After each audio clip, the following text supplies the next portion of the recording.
안녕하십니까. 통일나우의 이영아입니다. 한 주간의 통일 소식 브리핑에서 전해드립니다. 지난 5일 권영세 통일부 장관은 필립 골드버그 신임 주한 미국 대사를 접견해 한반도 정세와 대북 정책에 관한 의견을 교환했습니다. 권영세 장관은 우리 정부가 북한의 대화 복귀와 비핵화 진전을 이끌어내기 위한 구상을 설명하며 미측과도 긴밀히 협의해 나갈 것을 언급했습니다. 이에 골드버그 대사는 북한의 대량 살상 무기와 탄도미사일 프로그램이 국제 평화와 안보의 위협이라며 한미가 함께 북한을 억제하는 데 관심을 갖고 있다고 전했습니다. 같은 날 권영세 통일부 장관은 데이먼 윌슨 미국 민주주의 기금 회장 등 민주주의 관련 기관 대표단과 면담을 갖고 북한 인권 증진을 위한 협력 방안 등 다양한 주제에 대해 의견을 교환했습니다. 권영세 장관은 인도 지원은 정치 군사적 상황과 관계없이 일관되게 추진하고 북한 주민의 실질적 인권 개선을 위해 노력해 나갈 것이라고 말했습니다. 데이먼 윌슨 회장은 북한 인권 증진을 위해 젊은 탈북민 단체 등 한국의 시민사회는 물론 새 정부와도 적극적으로 협력하길 희망한다고 강조했습니다.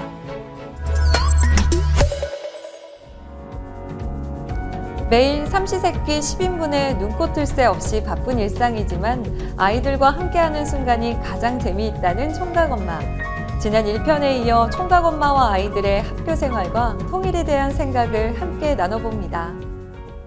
북에서 온 초중고 대학생 11명과 올해로 17년째 살아가고 있는 사람입니다. 총각 엄마라고 부르신다고.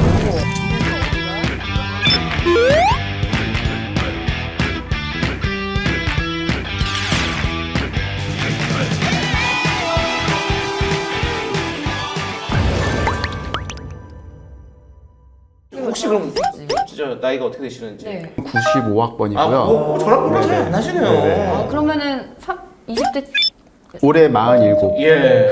제가 01학번이니까 네. 6살 차이 나는데. 많이 나네요. 아니, 6살 차이가 뭐가 많이 나요? 근데 진짜 동안이죠. 네, 진짜 동안이죠. 진짜 동안이죠. 예. 근데 사실 이게 이거를 일로서 생각한다면 사실은 좀 귀찮기도 하고 해야 되고 책임져야 될 일이 너무 많죠. 네. 근데 그냥 저는 이걸 일로 받아들이지 않고 그냥 제 삶으로 받아들여서 그냥 같이 함께 사는 거다라고 생각하니까 뭐 이렇게 일적인 스트레스는 없어요. 네. 그 영상에서도 너무 행복해 보이세요. 네. 재밌어요. 사실 이제 아이들과 같이 사는 게 재미있어요. 네. 재미있어 네네, 보이시더라고요. 재밌어요. 그러니까 아이들은 약간 지쳐 보이는데 MBTI가 다르다고 하셨으니까 아이들은 아이 성향이 많고 네. 아이들은 또 촬영하니까 그런 걸 수도 있고요. 그런가요? 근데 원래는 이는 또 너무 막 샤랄라 막 아이들은 막 아빠 또 저런다 약간 이런 맞아. 느낌이고 부담스러워하는 게 있어요. 네. 애들도 심지어 또 사춘기인 학생들도 많이 있을 거 아니에요. 그러니까 또 나이 부끄럽잖아요. 때에. 카메라 앞에서. 그렇죠. 네. 근데 보니까 아이들과 좀 뭘 많이 하시는 것 같아요. 아이들 중에 오케스트라 단원도 있고 미래 진학을 꿈꾸기도 하고. 한 명이 피아노하고 바이올린을 계속 한 6, 7년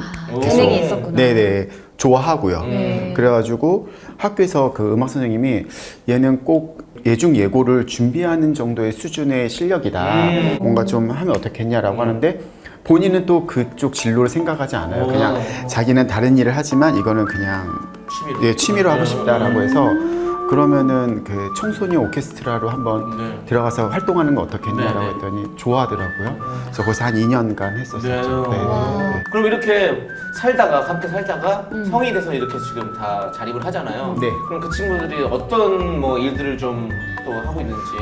뭐 회사 다니는 친구도 있고요. 그다음에 저랑 같이 2명은 카페를 지금 레스토랑 카페를 운영하기도 하고 있고요. 이제 대학 졸업반을 앞두고 이제 취업을 준비하고 공무원 시험을 준비한 애도 있고 그다음에 간호사가 된 친구도 있고 뭐 다양합니다. 각자의 자리에서 열심히 살아가고 있어요. 와, 근데 그렇게 아이들이 다 이렇게 꿈을 이루고 또 자립하기까지 물심양면으로 또 도와주시고 함께 생활을 하시는 그 시간들이 저는 또 아까 즐겁다고 하셨지만 그렇게 또 쉽지만은 않은 일이라고 생각을 하거든요. 힘든 일은 없으셨는지. 그러니까 저랑 아이들과 사는 문제는 사실은 어려운 건 없어요. 근데 좀 힘든 거는 왜 없겠어요? 있죠. 근데 아이들과의 문제가 아니라 우리 집, 저와 아이들을 둘러싼 주변 환경으로부터의 어떤 좀 이렇게 상처, 좀 폭력 이런 것들 때문에 좀 사실은 힘든 부분들은 많이 있어요. 그러니까 우리 아이들 보면은 굉장히 많이 성장했어요. 생각도 커지고 마음도 커지고 커졌는데 아직까지 우리 사회는 북한 이탈 주민을 바라보는 시선은요 예전 20년대랑 지금이랑 크게 다를 거라고 없어요. 네, 조금 나아졌다면 나아졌다라고 할 수 있는 부분이 있겠지만은 크게 놓고 봤을 때는 전혀 달라진 건 없어요. 그러니까 그런 부분에서 사실은 안타깝죠. 그렇죠. 학교 네. 내에서의 어떤 그렇죠. 학교 내에서도 분명히 있어요. 학교 내에서도 있고 저희 그 살고 있는 마을 내에서도 있고 예 분명히 있어요. 그러니까는 전 처음에 아이들 학교를 보낼 때 저도 같이 막 아이들이랑 등하교하기 바빴어요. 왜냐하면 학교 내에서 너무나 많은 일들이 크고 작은 일들이 벌어지니까요. 지금은 다행히 우리 아이들이 다니는 학교가 많이 바뀌었어요. 그러니까 지금 이게 어떻게 하면 한 방법이 제가 찾은 방법일 수 있는데 저희 집 아이들 중학교, 고등학교는 사립고등학교를 보내요. 사립고등학교를 보내는 이유가 사립고등학교는 10년이 지나도 선생님들이 변하지 않아요. 그렇죠, 그렇죠. 예, 그대로 있어요. 그러니까는 북에서 온 아이들이 오면은 이 학교가 어떻게 아이들을 챙겨줘야 하고 대해야 되는지 준비가 완벽하게 세팅이 되어 있어요. 우리 집 아이들은 또 아이들 자랑해도 되죠. 그럼요. 이런 일도 있어요. 그러니까는 아직도 그 기록은 깨지지 않는 걸로 알고 있는데 북에서 온 청소년이 일반 학교에서 아이들의 직접 투표에 의해서 전교 학생 회장이 선출되기도 했어요. 와, 서잡으셨겠네요 그날. 손만 잡았겠어요. 그러니까 네. 난리 났었겠네. 경사분에 막 표현까지 붙이고 그쵸? 네. 회장 누구 당선 이렇게 딱 뜨잖아요. 저는 그날 바로 학교 가서 사진 찍어 왔어요. 아니 너무 자랑스러우셨겠다. 네, 너무 기분이 좋아가지고. 학생이 잘 몰라요 진짜. 반장도 네. 못. 아니. 어떻게 알았어요? 내 뒷조사했어요? 나 반장 못 해본 다 거야? 나와요. 아니 근데 은근히 공격하시는 것 같아요. 아 잘해요, 잘해요. 예. 공격수예요. 포지션. 네. 그리고 그다음에 저는 그 아이 덕분에 예. 그 회장으로 당선된 아이 덕분에 저는 당연직으로 저는 전교 학부모 회장도 했어요.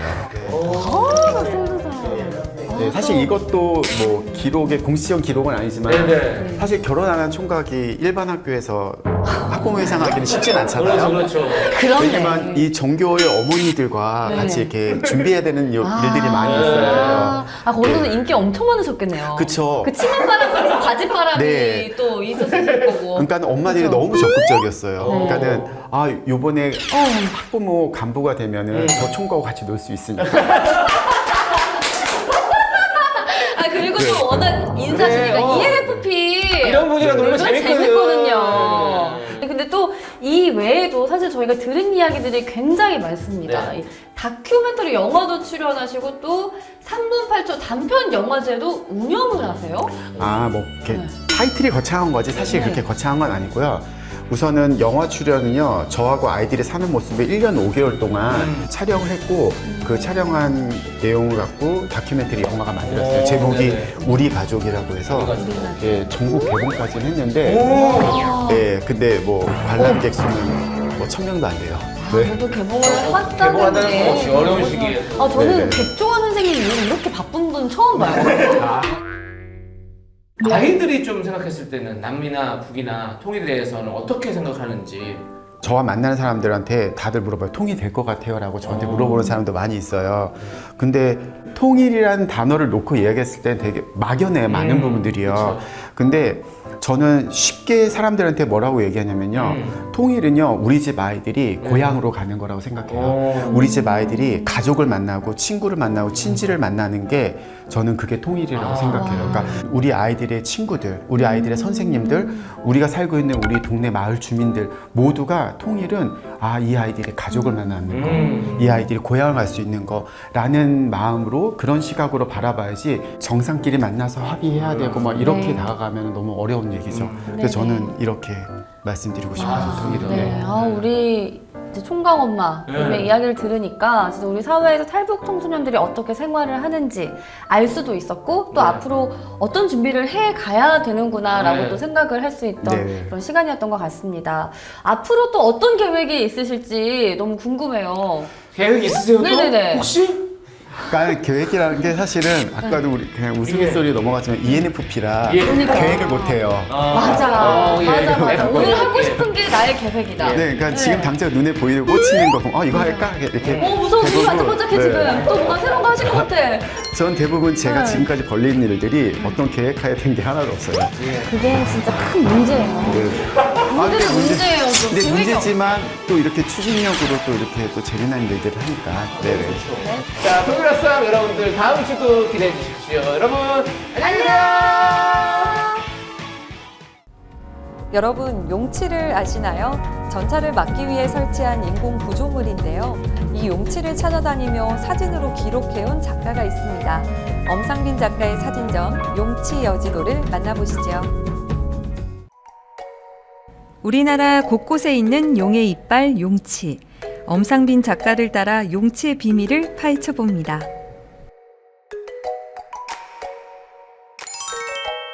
어느 무명인의 무덤처럼 때로는 도탐한 교각처럼 서 있는 콘크리트 기둥들이 있습니다. 사각형과 오각형 등 모양도 다양한데요. 커다란 용의 이빨처럼 보인다 해서 용치라 불립니다. 용치는 적군의 진출과 상륙을 막기 위해 설치한 대전차 장애물입니다. 엄상빈 작가는 오랫동안 분단과 통일의 기록을 사진으로 담아왔는데요. 우연한 계기로 용치를 보게 됐다고 합니다. 제가 잘 알고 지내는 김종도라는 분이 그 화가신데 그분이 2000년 5월 5일 날 파주 생태학교 거기에 그 체험을 오는 초등학생들하고 그 어머니들하고 같이 여기 그림을 그렸다고 사진 몇 장을 보니까 이런 거에 관심이 있던 사람인데 굉장히 이제 확 관심을 끄는 거죠. 9월 초에 굉장히 이제 습하고 막 장마가 끝난 그 직후에 갔는데 이런 천진난만한 그림들이 있는 거예요. 그래서 파주 생태학교 교장 선생님한테 이거 어떻게 된 거냐 물어보니까 그분은 이 지역 출신이어서 이 동네에서 이제 자란 거죠. 자랐는데 중학교 다닐 때 이 용치가 생겼대요. 생겨서 자기들은 어렸을 때 이게 놀이터였다는 거죠. 근데 이게 수십 년간 이대로 삭막하게 방치되어 있다는 것이 너무 가슴 아파서 그 생태 체험 오는 아이들하고 그림을 그려보자. 그게 이제 발단이었다는 거죠. 나란히 놓인 사진 3장, 모두 같은 장소라는 것이 믿기시나요? 한여름 녹음에 가려졌던 용치가 계절이 바뀌자 황량한 모습을 드러냅니다. 요 숲 때문에 안 보였던 것이 이런 식으로 수천 개가 있는 거예요.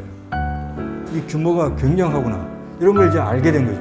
이 세 개는 사실 같은 지역인데 이게 저를 아주 불을 당기게 된 계기가 된 하나의 이제 장면들이죠.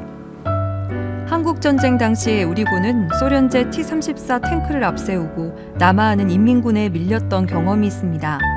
여기에 1968년 1월 21일 북한 무장공비들이 청와대를 습격하려는 사건이 벌어지는데요. 휴전선 접경에 있는 강원도 고성부터 서해안 교동도까지 북한에서 서울로 이어진 지점에 용치가 설치됐습니다. 자전거 탄 라이더 그 사람들은 어디 가다 보니까 이런 게 있더라. 그런 식으로 그냥 무작위로 올리는 거예요. 근데 그게 그 사람들은 그냥 눈에 띄어서 올린 거지만 저한테는 그게 이제 굉장한 포인트가 된 거죠. 한 구간에 설치되는 용치는 수백, 수천 개. 우리 주변에서도 쉽게 만날 수 있는데요. 서울 한가운데 세워져 우리가 드나드는 건물일 수도 있고 자동차를 타고 가는 길 위에서 지나치거나 매일 돌보는 텃밭 한가운데 있던 기둥이기도 합니다. 이 사진은 다른 거하고 차이 나는 게 좀 크로즈업을 했죠. 이게 꼭 50년 되다 보니까 그동안 서로 이제 엉키고 설켜서 한 몸이 된 거죠. 근데 이런 게 이제 바로 분단의 고착화. 그걸 이제 한눈에 보여주는 한 컷인데 이런 거 찍을 때 참 가슴이 먹먹했죠.